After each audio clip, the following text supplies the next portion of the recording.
mana pemberangkatan halal bihalal jeung naon ari ngaran halal kan gitu.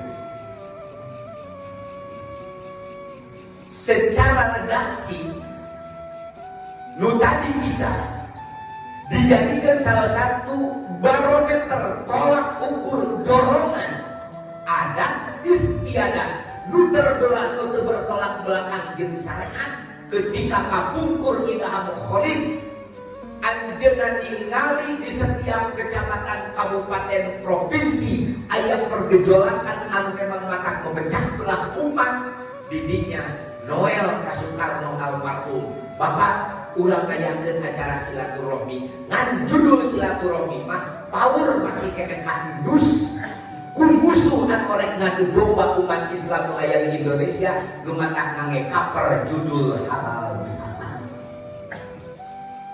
Tah tidinya da Imam Syafi'i can pernah ngobrolkeun halal bihalal.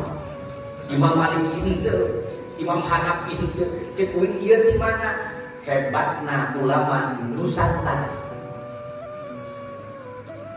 Dorongan puasa bisi teu ditarima usaha. Ku pedah pos Ramadan teu kur jeung dulur nu akhirna di Indonesia ngayakeun adat istiadat acara silaturahmi nu dikemas ku halal bi. Hayang naon eta teh? Hayang ngajadikeun dorongan benteng supaya rahmat jeung magfirah impun minandar nu kamari tetep aya di bulan samudayana. Ari peketnya tanggal 10 aya nanti geus loba nu kaota. Pan tadi permainan. Mana cirina nu kao? Nu asalna masjid Binung Utarawe. Masjid nu asalna ngaleutikan sabab loba pangeusina. Begitu tanggal 10 ka akhirnakeun imam nu qomat nu ngamakmum tihang masjid. Geus mulai kita kao kan. Geus mulai kao.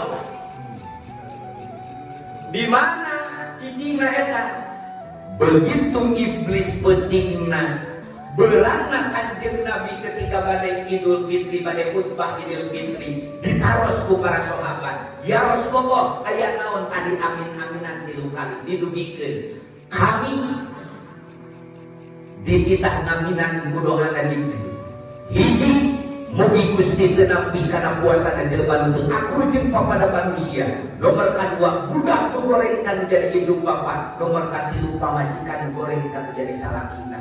Lumata negara kadorong ku motivasi antisipasi bisi puasa nu salama Ramadan tadi kamari teu diterima ku Allah ku akhirna aranjeunna ngayakeun acara halal bi